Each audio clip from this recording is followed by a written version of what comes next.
On y va. Vision numéro 2. On y va. Vous êtes prêts à suivre l'autre aussi? C'est le même jour, parce que c'est écrit ici, lundi 1er juillet 2024. C'est merveilleux seulement lorsque le Seigneur est en train de le faire. Mais je suis persuadé que cette séance, c'est ce que vous avez fait, les visions vont commencer à se multiplier encore. On y va. La restauration de l'église. Quand ceci est venu, ça quand la première que je viens de raconter là-bas est venue, l'autre vision est venue. Regardez sur.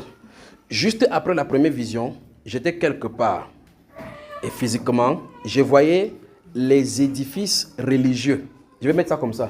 Les édifices religieux, vous connaissez donc ce qu'on appelle, je ne vais pas dire église, parce que ça va vous confondre avec ce que je suis en train de dire. Les édifices religieux, je voyais catholiques, les édifices catholiques, protestants et autres. C'est les trois que je vis principalement dans cette vision. Donc j'étais quelque part avec un jeune garçon, j'étais en train de causer avec lui. C'est mieux que je lise. C'est bon à moi, je vous dis. C'est bon à moi. Principalement catholiques, protestants, etc. C'est ce que j'ai vu dans la vision. Alors que j'étais concentré sur quelque chose que faisait un jeune homme, un jeune garçon, une voix a dit. Ça se sortit là dans les cieux. Et cette voix-là, c'est comme si tout le monde avait suivi. Une voix a dit, gloire au Seigneur qui nettoie et restaure son église. Amen.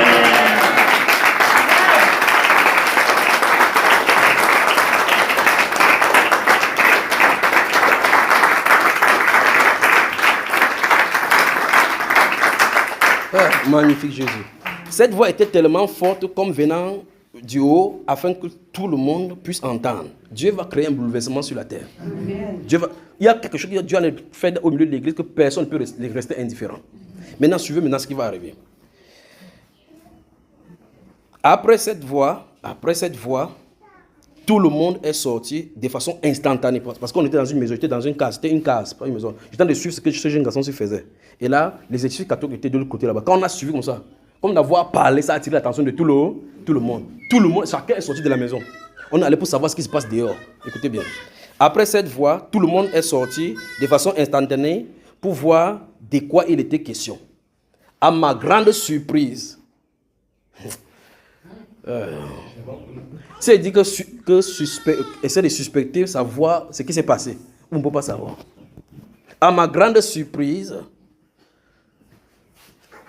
tout genre d'animaux méchants sortaient de ces édifices. Les charognards gris. Donc on est sorti pour savoir ce qui se passe. Vous savez quand ils construisent le temple avec les trucs hauts là-bas. C'est comme s'il y avait une fenêtre là-bas. C'était la débandade totale. Les animaux impurs, les oiseaux augures, vous savez quoi, les charognards, quand vous voyez les choses les bêtes qui vont manger les sangs là, qui viennent sucer le sang, ça sort, on voyait seulement comment ça tombait, comme si quelqu'un l'a balancé dehors, ça, boum, ça tombe comme ça, boum, ses ailes se cassent, d'autres, ce sont ses pieds qui se cassent. Tu vois comment les charognards font comme ça, chacun a des pieds. On était dehors, on voyait le scénario se passer devant nous, mais on savait que c'était fort là dedans. Qu'est-ce qui était dedans, personne ne sait. Chacun sortait seulement. Chacun dit même, les charognards font quoi à l'église catholique? Les charognards font quoi à l'église protestante? Les édifices. Dans ces édifices là-bas, donc, les charognards qui sortaient. Quand on a dit nettoie sur l'église, je m'attendais à ce que les gens fuient de l'intérieur. Mais je n'ai pas vu quelqu'un sortir dedans.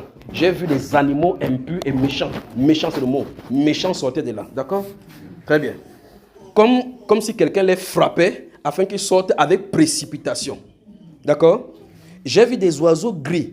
Les gros oiseaux, comme les charognards grands, sortis comme si on les avait balancés hors de cet édifice, de tout en haut, du haut vers le bas, depuis la tour de ces édifices. Et quand ils tombaient, ils étaient furieux. Les ailes cassées, les pieds cassés pour certains, et ils étaient fâchés et attaquaient ceux qui étaient là, parce qu'on était sortis en population pour voir. Donc ils sortaient, ils attaquaient. Ça, ce sont les oiseaux qui attaquaient. Maintenant, ensuite est venu le tour de certains styles d'animaux, la lionne. Parce que dans la vision, c'est la lionne que j'ai vue.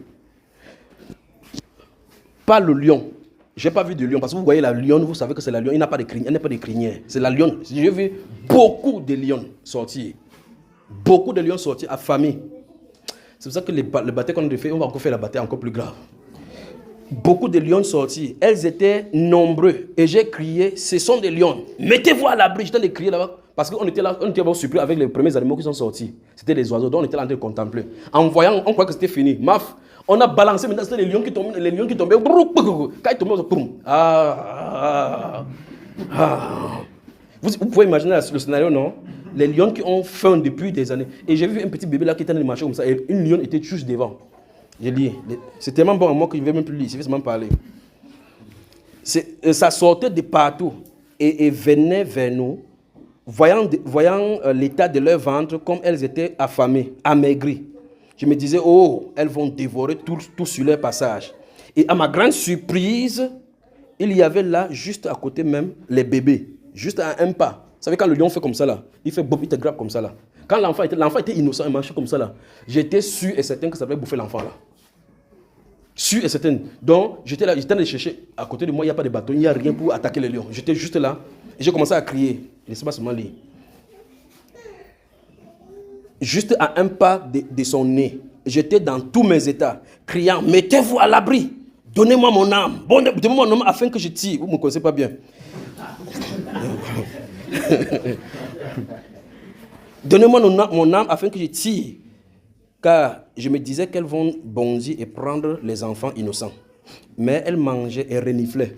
Elles regardaient les poubelles, des choses pourries. Je me suis rendu compte qu'il y avait des poubelles là-bas. L'enfant était là, mais il ne pouvait pas. J'ai comme l'impression que les lions ne voyaient pas les êtres humains qui étaient là. Ils se sentaient là pour chercher quelque chose dans la poubelle, ils commençaient à manger. Vous y êtes? Elles mangeaient et reniflaient les choses sales des poubelles et la vision s'est retirée. Le Seigneur est à l'œuvre pour nettoyer son peuple. Amen. La sorcellerie, les sorciers qui sont au milieu de l'église vont être forcés de sortir. Amen. C'est ainsi que l'Esprit.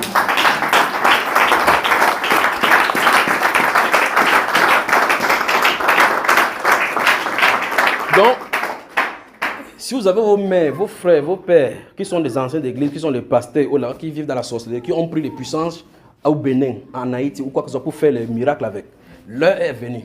Vous allez voir ce qui va arriver. Que Dieu vous bénisse. J'ai transmis les messages tels que c'est donné. Que le Seigneur vous bénisse, que le Seigneur vous bénisse, que le Seigneur vous bénisse.